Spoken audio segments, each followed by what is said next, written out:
In my part 1 video on the Tekla EPM bolt quantity issue for field bolts, I had shown the screen where basically the error about the quantity of assemblies versus bolts on the assembly was saying that, hey, they're not equally divisible.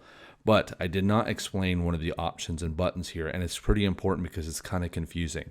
So I'm going to go ahead and show this real quick. I've actually imported the package twice in the into EPM, and I'm going to show you the difference.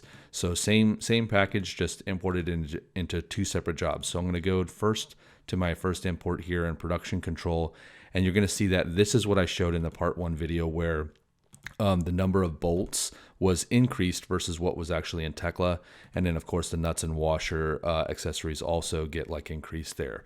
So this is where I actually chose to accept the option on the import dialog box to say increase the value so that way they're equally divisible. Now in this other project, I'm going to show you here, we'll notice that when we actually go into production control, none of the bolts and none of the washers and nuts came in. And this happened because I chose the other option that's available, and it's a little bit misleading. So let's dive in and take a look at that. We will go ahead and go to File, and we'll go to Import.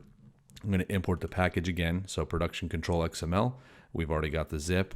And so I'm just going to go ahead and import this in, and I'll just create a _3 job here as an example, and we'll say save. And I'll go ahead and create the project management job. We'll skip over the mapping screen here. There's just a message about the CNC files that the job number in there is not the same as the job number I just created. So I'm just going to say use current job. That's fine. And we'll do that for all. And then here is the message about the bolts and nuts and washers. And so the option that I chose in the part 1 video was this increased quantity. Okay. And there's, for this one item or for all, and then there's this leave quantity unchanged. And this is a little bit confusing to fabricators. They're like, well, hey, just use the quantity that's actually being imported. And that's not what actually happens. So if I came in here and I just said, leave quantity unchanged all, you'll notice that in the log file, it still shows that, hey, these got to be equally divisible.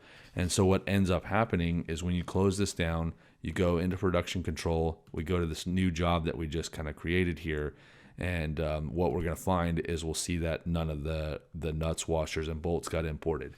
Now, this is tough for a fabricator to see at first level look, and if they don't really pay attention to that, the log, and seeing what was shown there and what it means, again, you could get a job where, hey, some of the field bolts are importing in because it's equally divisible, and then some are not, and they're missing from the assembly. And then this can become a problem where all of a sudden the fabricator is missing, a whole slews of bolt quantities that they were supposed to order, but they didn't get imported in.